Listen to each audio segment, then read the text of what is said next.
पाठ 6, पाठ का नाम है और प्रेमचंद जी चले गए, यानी प्रेमचंद जी जो हैं वो चले गए, ये पाठ का नाम है।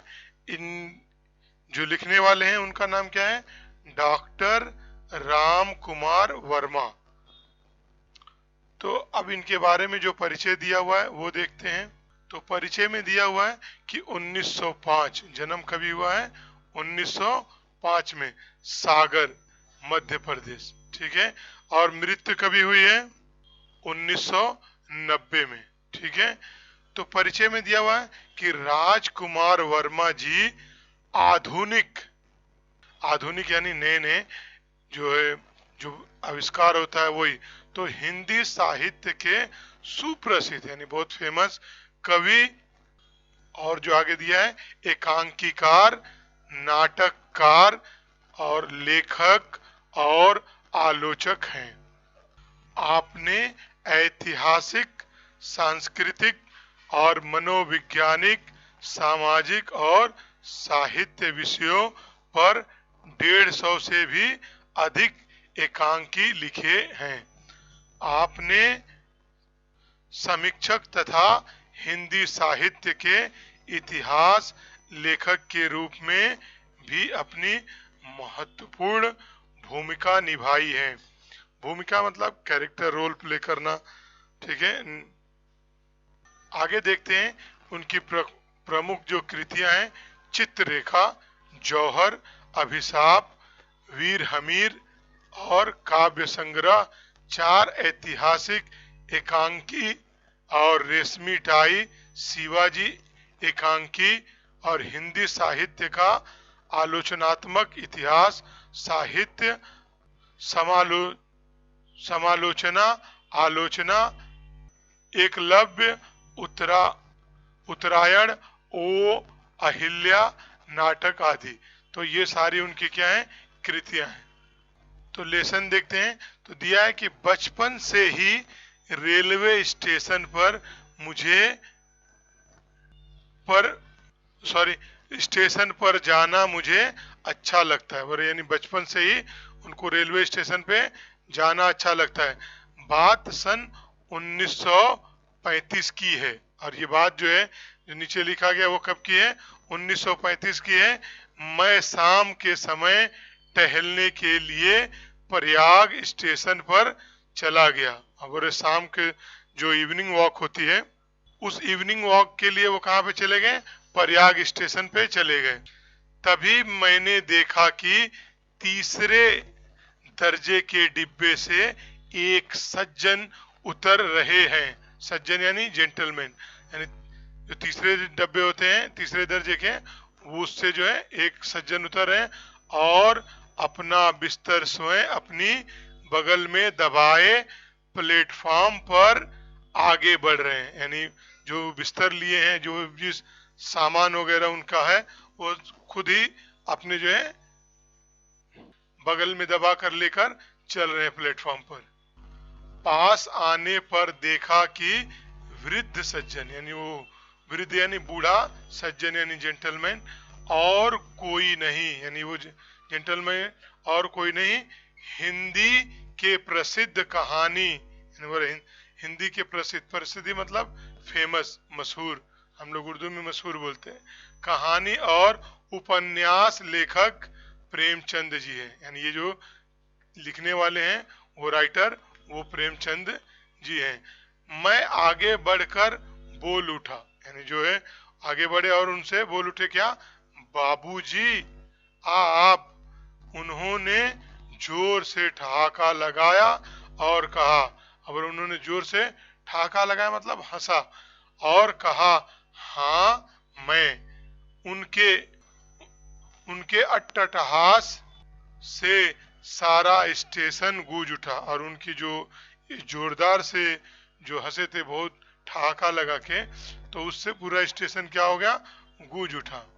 मैंने पूछा कहाँ जाइएगा, यानी आपको कहाँ जाना है? उत्तर दिया जहां तुम कहो। तो उन्होंने कहा बोले कि जहां तुम बोलोगे वहीं मैं चले जाऊंगा। मैंने कहा मेरे घर चलिए। तो जो आदमी थे वो क्या बोले कि मेरे घर चलिए। उन्होंने उत्तर दिया चलो, यानी आपने दावत दिया, बोले चलो, वो भी चले गए। और बिना किसी तकल्लुफ, यानी बिना किसी तकल्लुफ के क्या हुआ कि वे मेरे साथ पैदल मेरे घर चले आए। यानी आदमी बुरा मानता है ना, कह रहे मुझे लेके जा रहा है, कुछ ये नहीं, तो उस तरह से नहीं, बल्कि वो एकदम सीधा साधा जो है थे और पैदल घर चले गए उनके साथ। इतने बड़े साहित्यकार, बोले इतने बड़े साहित्यकार हैं, वे इतने सरल और सौम्य हैं कि अपने जीवन की सुविधा के लिए कोई भी उपकरण जुटाना नहीं चाहते। यानी एकदम सीधा साधा है, बिल्कुल कोई कोई जो है दिखावटी नहीं है, एकदम सादगी है। ठीक है, तो वही बोल रहे कि सादगी एकदम से है, और अपने लिए कोई भी मतलब उपकरण मतलब इंस्ट्रूमेंट जो है वो कुछ भी लेना नहीं चाहते। कैसा मोबाइल है, कंप्यूटर है, और भी बहुत सारे इंस्ट्रूमेंट आते हैं इलेक्ट्रॉनिक के और दूसरे भी चीजों के, तो वो कुछ भी जुटाना नहीं चाहते। उनका उनका अट्टहास इतना आकाश व्यापी है कि वातावरण का सारा विषाद उसमें धुल जाता है। आकाश व्यापी मतलब यानी पूरा आसमान में फैला हुआ, इस तरह से, यानी जहाँ पे बोले वो उतना दूर की जो है आवाज जो है बहुत, यानी दूसरे के मुकाबले में ज्यादा होती है, कि वातावरण में सारा विषाद उससे धुल जाता है। यानी जो जिन्होंने सुने और जो निराश है या उदास है, तो उनका जो है वो वहां से हट जाता है, यानी इनके रंग में रंग जाता है। आगे देखते हैं, वे हिंदुस्तानी एकेडमी के वार्षिक अधिवेशन, यानी जो वार्षिक जो सालाना अधिवेशन होता है उसमें जो है में भाग लेने के लिए प्रयाग आए हुए थे। यानी हिंदुस्तानी एकेडमी एक संस्था है, वहां पे जो वो सालाना अधिवेशन होता है उसमें जो है हिस्सा लेने के लिए आए हुए थे। 11 बजे दिन से 3 बजे तक वे उसमें सम्मिलित होते थे। और 11 बजे जो है दिन से लेके 3 बजे तक के उसमें जाते रहते थे, किंतु प्रातः काल से ही उनसे भेंट करने वालों का क्रम आरंभ हो जाता था। लेकिन बोल रहे कि उनका टाइमिंग तो वो था, लेकिन जो है सुबह से ही मॉर्निंग में ही उसमें जो है लाइन लग जाती थी भेंट करने वालों की, यानी विजिट करने वाले की, जो 11 बजे रात तक चलता रहता था। और कब तक के रहता था? 11 बजे रात तक के। जब वे बोलने के लिए खड़े होते तो पहले वे एक कहकहा लगाते जिससे श्रोतागण उन्हें सुनने के लिए और भी उत्सुक हो उठते। अब बोले कि जब भी वो बोलने के लिए खड़े होते तो जो उनका हंसने का जो था वो कहकहा लगाते, तो जिसके लिए वो फेमस थे, तो क्या होता, जो उनको सुनने आए हैं श्रोतागण मतलब ऑडियंस जो है आए हैं, तो उनके अंदर और जो है क्यूरियस हो जाती है, नहीं वो और उत्साह में हो जाते। फिर कहते आपसे कहूं तो, कि फिर क्या कहते, आपसे कहूं भी तो क्या कहूं, बोले कि आपसे कहूं तो भी क्या कहूं, और कहूं तो यह कहूं कि आप आंखों से काम लीजिए। और बोले कि आपसे कहूं तो क्या कहूं, मतलब सब कुछ तो आप देख ही रहे, जान ही रहे हैं, तो बस आंखों से काम लीजिए, कानों से नहीं, यानी कान से नहीं। आप मुझे देखिए और पढ़िए, सुनिए मत। बोले कि आप मुझे देखिए और मुझे रीड कर लीजिए, सुनिए मत। सुनना गलत है, बोले कि सुनना गलत है, देखना सही है, यानी जो दिख रहा है वो सही है। मेरी जिंदगी तो सपाट मैदान है, यानी एकदम बिल्कुल जो है कोई उबड़ खाबड़ नहीं, बिल्कुल एकदम ट्रांसपेरेंट है, सब कुछ दिखता है, सब समझ में आता है, इस तरह से। उसमें कितने खंदक हैं, अगर उसमें कितने खंदक हैं, गड्ढे हैं, कितने कांटे, कितनी झाड़ियां, आप सोच भी नहीं सकते। बोले कि मेरी जिंदगी में जो कुछ भी है तकलीफ और जो ये है वो आप सोच भी नहीं सकते, लेकिन उसी पर चलकर आप लोगों के पास आया हूं। अब बोले ये सारी चीजें हैं तो उसी के ऊपर, यानी उनको रोकते हुए मैं आपके पास चलकर आया हूं। पिता ने मेरा नाम धनपत राय रखा। अब बोले जो मेरे अब्बू हैं उन्होंने तो मेरा नाम धनपत राय रखा है, लेकिन धन मतलब मनी, जो वेल्थ बोलते वो ही तो रखा, लेकिन धन से कभी वास्ता नहीं रहा। लेकिन बोल रहे जो जो मनी है उससे कभी भी मेरा जो है इंटरेस्ट नहीं रहा। पढ़ते समय एक वकील साहब के लड़कों को पढ़ाता था। बोले कि एक वकील साहब थे, उन्हीं के कई लड़के थे तो उनको पढ़ाता था। 5 रुपए मासिक मिल जाता था, मासिक मतलब मंथली मिल जाता था। 2 रुपए में अपना गुजारा करता था। तो बोले जब 5 रुपए मिलता तो 2 रुपए में गुजारा करते, यानी अपना खर्चा जो है उसके ऊपर 2 रुपए में कर लेते। 3 रुपए घर भेज देता था, और 3 रुपए क्या करते कि घर भेज देते थे। उसी समय मैंने तिलिस्म होशरुबा और फिसाना आजाद पढ़ा था। तो ये जो है बुक है उन्होंने ये पढ़े थे। कुछ होश आया तो उर्दू में लिखना शुरू किया। बोले जब कुछ होश में आया, यानी जब थोड़ा समझ में आया तो क्या हुआ कि उर्दू लिखना शुरू किया। फिर आप लोगों ने हिंदी में बुला लिया। बोल रहे कि फिर आप लोग जो है आज जिनसे मुखातिब उनको बोल रहे कि आप लोगों ने मुझे हिंदी में बुला लिया। जब तक प्रेमचंद जी मेरे घर रहे, अब बोल रहे जब तक प्रेमचंद जो है मेरे घर रहे मुझे मुश्किल से घंटे आध घंटे का समय मिलता। ठीक है, तो उनको कितना समय मिल रहा था, आधे घंटे का जो है सिर्फ टाइम मिलता। जब मैं उनके साथ चाय पीता था, अन्यथा उनका समय अन्य व्यक्ति अधिकतर उनकी अनिच्छा से अपनी अधिकार में कर लेते।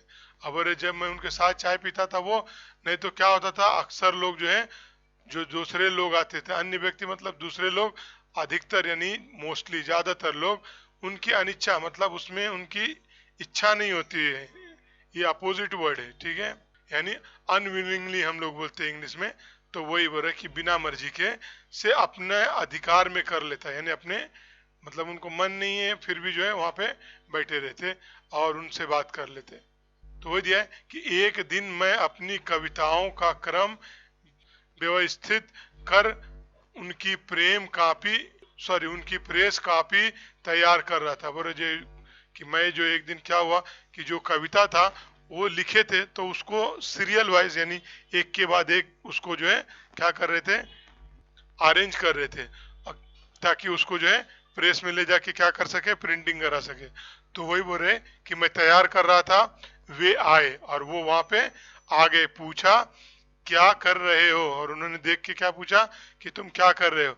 मैंने कहा मैं अपनी कविताओं का संग्रह प्रकाशित कराने के लिए ठीक कर रहा हूँ, यानी जो कविता लिखे थे उसको सब जमा करके प्रकाशित कराने के लिए उन्हीं को ठीक कर रहा हूँ।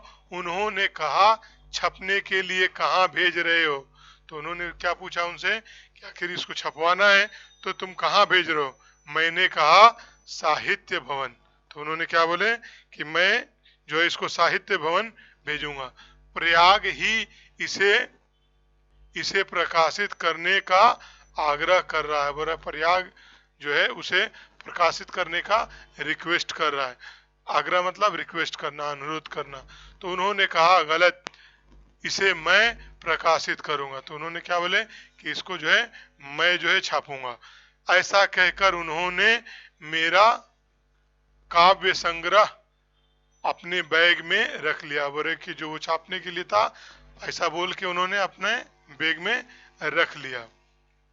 आगे देखते हैं, वह संग्रह रूप राशि के नाम से उनके सरस्वती प्रेस बनारस से प्रकाशित हुआ। बोल रहा है कि वो जो संग्रह है वो रूप राशि के नाम से उनका जो सरस्वती करके प्रेस है बनारस में वहां से छपा। जिस दिन वे जाने वाले थे, अब बोले कि जिस दिन वो जाने वाले थे घर छोड़ के, उस दिन मेरी पत्नी ने उनके लिए खीर तैयार की, यानी जो आदमी के घर रह रहे थे उनकी वाइफ ने उनके लिए खीर तैयार की। किंतु यानी लेकिन रात 11 बजे तक प्रतीक्षा करने पर भी उनके दर्शन नहीं हुआ। तो रात 11 बजे तक के प्रतीक्षा मतलब वेट करना, तो 11 बजे तक के इंतजार करें लेकिन वो उनके दर्शन नहीं हुए, मतलब वो नहीं आए। लाचार होकर पत्नी ने उनके कमरे में भोजन की थाली रख दी। अब वो बोले कि विवश हो गई, 11 बजे तक इंतजार करें, तो अब वो मजबूर होकर क्या करी कि पत्नी ने उनको उन्हीं के रूम में थाली जो है वो रख के चली आई और उसमें खीर का कटोरा भी संभाल कर रख दिया। अब उसमें जो खीर का कटोरा था वो भी एकदम आराम से संभाल के रख दिया। सोचा जब प्रेमचंद जी आएंगे, अब हो रहा है कि उन्होंने दिमाग में क्या सोचा कि जब प्रेमचंद आएंगे तो भोजन करेंगे, यानी जब भी आए तो अपना खाना खा लेंगे। सुबह उठकर देखा कि प्रेमचंद जी अपना सामान लेकर चले गए, और जब ये रात में इन लोग सो गए तो सुबह में उठ के देखे तो क्या हुआ कि प्रेमचंद जी आए भी और अपना सामान वामान भी लेके चले गए। अब कैसे मालूम पड़ा कि आए थे, तो आगे दिया हुआ कि टेबल पर एक पर्चा लिखकर छोड़ दिया, और उन्होंने टेबल पर एक चिट्ठी लिख के जो है छोड़ दिया था। वो पर्चा इस प्रकार था, अब रहा कि उसमें क्या लिखा हुआ था, वो इस तरह से था। तो देखते हैं आगे का क्या लिखा हुआ था।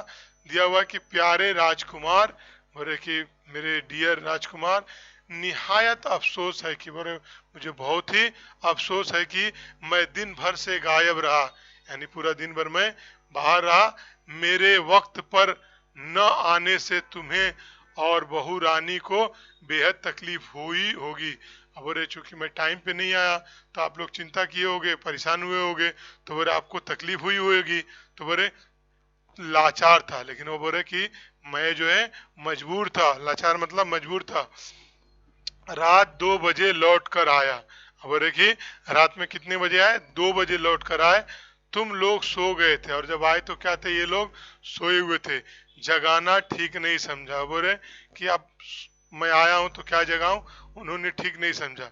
देखा कमरे में बहू रानी ने खाने की थाली परोस रख दी है। बोला कि उन्होंने क्या देखा कि जो रूम है उसके अंदर खाना रखा हुआ है, तो बढ़िया खीर भी थी, और बोले कि एकदम अच्छी खीर भी थी, लेकिन इलाहाबाद की गर्मी में सुबह की बनी हुई खीर का दूध फट गया था। बोले कि जो इलाहाबाद की गर्मी इतनी टेम्परेचर थी, तो ये सुबह की दूध बनाए थे, अब रात में 2 बज गया है तो वो दूध जो है फट गया था।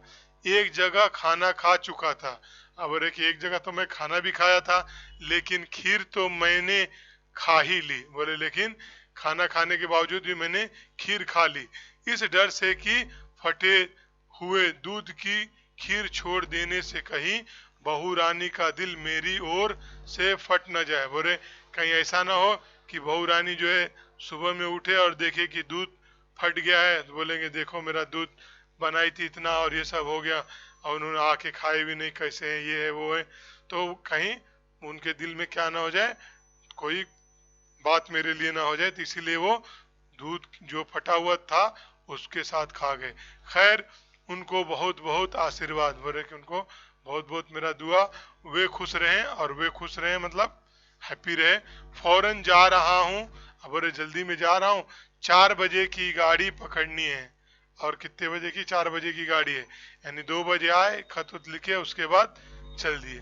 भाई बुरा मत मानना, बोले कि भाई अब मेरी मजबूरी भी है क्योंकि ट्रेन पकड़ना है, तो बोले बुरा मत मानना, बगैर मिले जा रहा हूँ। अब बोले कि बगैर आपसे मुलाकात किए जा रहा हूँ, तुम्हारा धनपत राय, बोले आपका जो है धनपत राय। आगे जो दिया है, और इसी तरह विश्व विख्यात यानी संसार भर में मशहूर कहानीकार और उपन्यासकार प्रेमचंद्र जी उस रात मेरे घर से चले गए। बोले इस तरह से जो है वो चले गए यहाँ से। तो आगे देखते हैं गधे संबंधी जो साइड में लिखा हुआ है, उसमें बोल रहा है कि प्रस्तुत स्मरण में, यानी जो ये लिखा हुआ है जो पेश किया गया है, उसमें जो है डॉक्टर राम कुमार वर्मा जी ने, यानी जो लेखक हैं, उन्होंने प्रसिद्ध उपन्यासकार एवं कथाकार प्रेमचंद के व्यक्तित्व मतलब जो आदमी का जिंदगी है होती है, कैसे है, सादा है, क्या है, किस तरह से, उसके ऊपर रोशनी डाला, यानी एकदम किस तरह के हैं वो चीज बताया गया है। इस इस संस्मरण में प्रेमचंद जी की सरलता, सादगी और भोलेपन के दर्शन होते हैं। बोले जब इसको जब पढ़ोगे तो इस पे पढ़ने में क्या हमको मिला कि वो बहुत ही सीधे साधे भोले हैं। आगे देखते हैं तो मौलिक सृजन में दिया हुआ है कि आप अपने अनुभव किए हुए आतिथ्य के बारे में लिखो। आतिथ्य के बारे में लिखो। तो मतलब अनुभव मतलब एक्सपीरियंस जो आपको हुआ हो आपके आतिथ्य से, उसके बारे में कुछ लिखना है। यानी जो मेहमान होते हैं या कोई इस तरह का रहता है वो आया है तो आपको कैसा उनके साथ एक्सपीरियंस हुआ, क्या आपने लगा कि किस तरह के हैं, उस तरह की बातें इसमें लिखना है।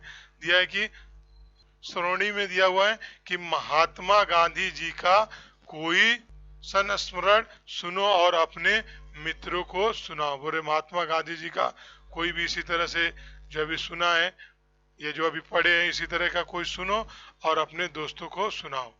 आगे दिया है कि संभाषणीय सुदर्शन लिखित हार की जीत कहानी पर वार्तालाप करो। बोले कि सुदर्शन जो है वो लिखित जो है हार की जीत, यानी हार की जीत की कहानी पर क्या करना है, वार्तालाप करना है, यानी डिस्कस करना है। और लेखनी में दिया हुआ है कि नदी और तालाब के बीच एक संवाद सृजनात्मक ढंग से लिखो। बोले कि नदी और तालाब के बीच में संवाद मतलब डायलॉग जो होता है वो, और उसको जो है सृजनात्मक ढंग से लिखने का है। ठीक है। आगे जो दिया हुआ है पठनीय में, प्रेमचंद जी लिखित बड़े भाई साहब कहानी पढ़ो, उस कहानी का केंद्रीय विचार बताओ। बोले कि ये जो प्रेमचंद की दूसरी जो है टॉपिक है उसके ऊपर लिखा हुआ है और उसको पढ़ो और उसका जो सेंटर जो थॉट है उसको बताओ, यानी जो मेन जो थिंकिंग है वो बताओ। और आगे देखते हैं, आगे में ये शब्द वाटिका है जहाँ पे मीनिंग दिया हुआ है, इसको याद करना है। उसके बाद दिया कि सूचना के अनुसार कृतियां करो, यानी जिस तरह का ऑर्डर दिया गया उस तरह से काम करो। तो प्रवाह तालिका पूर्ण करो। बोले कि प्रेमचंद जी की विशेषताएं बताओ। तो प्रेमचंद की विशेषता बताना है, मतलब वो खूबी और खामी बताना है, जो खूबी उनकी थी वो बताना है। तो प्रेमचंद की जो खूबी थी वो हमको ये मिले थे कि वो बहुत प्रसिद्ध क्या है, साहित्यकार है। तो लिख देंगे कि वो क्या है, प्रसिद्ध साहित्यकार। दूसरा जो मिला था कि वो सरल थे और सौम्य थे, यानी बहुत सादगी वाले थे। ठीक है। उसके बाद जो तीसरा दिया हुआ था कि वो जीवन की सुविधा के लिए क्या नहीं करते थे, उपकरणों में उनकी रुचि नहीं थी। तो लिख देंगे जीवन की सुविधा के उपकरणों में रुचि नहीं थी। और उसका बाद जो दिया हुआ था कि जो वो हंसते थे वो कैसा था, वो आकाश से व्यापी था। तो वो उसको लिख देंगे आकाश से व्यापी अट्टहास। ठीक है। उसके बाद दूसरा क्वेश्चन पूछा गया है कि कारण लिखो, यानी रीजन बताओ, वजह बताओ। प्रेमचंद जी प्रयाग आए थे, यानी प्रेमचंद जी जो प्रयाग आए थे उसका वजह बताना है। तो जैसा कि हमको मालूम है कि वो हिंदुस्तानी एकेडमी के वार्षिक अधिवेशन भाग लेने के लिए प्रेमचंद जी प्रयाग आए थे। ठीक है। तो ये उसका वजह लिख देंगे। दूसरा दिया है लेखक कविताओं की प्रेस कॉपी बना रहे थे। तो वो किस लिए बना रहे थे वो लिखने का है। तो वो जो बना रहे थे वो उसका क्या था, उनको प्रेस में छपवाने का था ना, तो उसी लिए तो क्या लिख देंगे कि लेखक ने अपनी कविताओं का संग्रह जो है प्रकाशित कराना था, इसीलिए वे जो है कविता की जो कविताओं का जो कविताएं थी उनकी जो है क्या कर रहे थे, प्रेस कॉपी बना रहे थे। ठीक है। अगला जो दिया हुआ कि प्रेमचंद जी ने लेखक की पत्नी द्वारा परोसी खीर खाई थी। बोले कि प्रेमचंद जी हैं वो जो लेखक है उनकी वाइफ जो है उनको दी थी खीर, तो वो किस लिए खा लिए थे, तो वो इसीलिए खाए थे ना कि उनकी जो पत्नी का जो लेखक की पत्नी है उसका दिल जो है फट न जाए। ठीक है। तो इसीलिए जो है उन्होंने क्या हुआ था कि परोसी हुई खीर खा लिए थे। उसके बाद जो क्वेश्चन दिया हुआ है कि एक वाक्य में उत्तर लिखो। सुबह उठकर लेखक ने क्या देखा। तो जब सुबह उठे थे तो लेखक ने क्या देखा, तो लेखक ने देखा था कि प्रेमचंद अपना सामान लेकर चले गए हैं। ठीक है, तो क्या लिख देंगे उसका कि सुबह लेखक ने देखा कि प्रेमचंद अपना सामान लेकर चले गए हैं।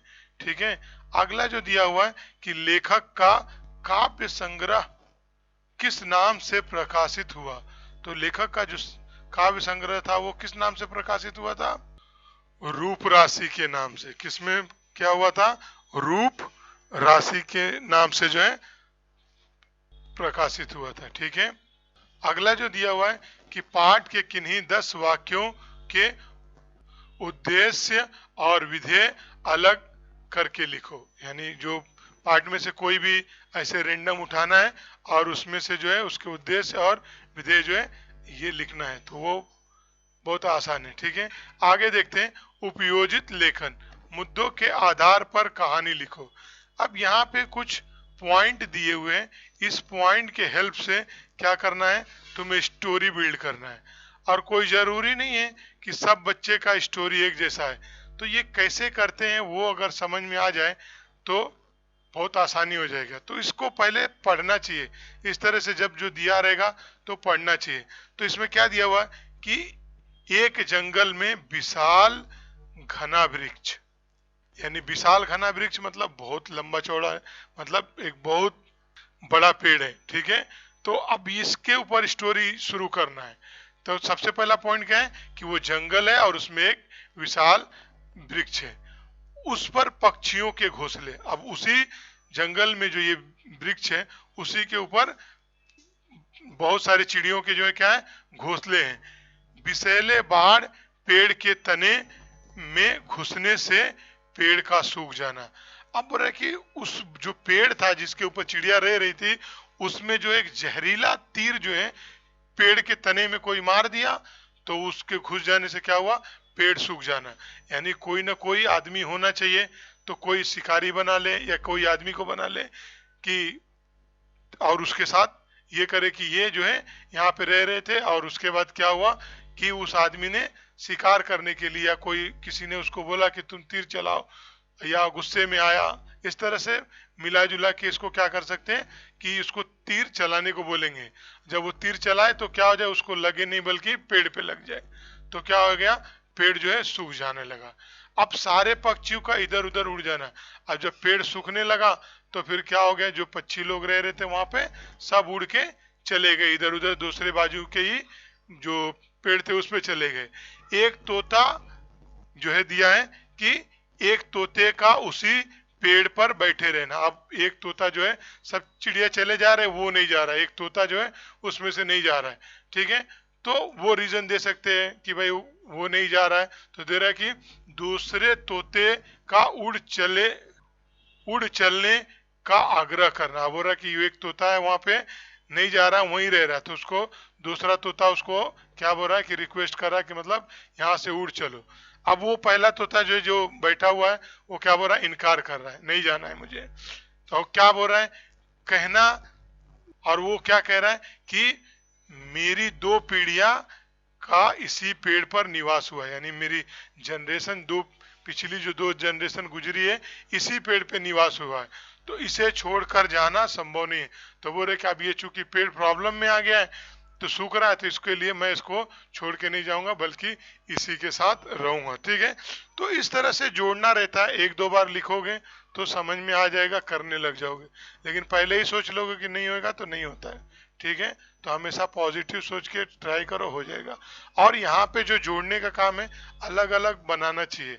अक्सर बच्चे क्या करते हैं, कोई एक लिख दिया और सब उसी से उतार लेते हैं।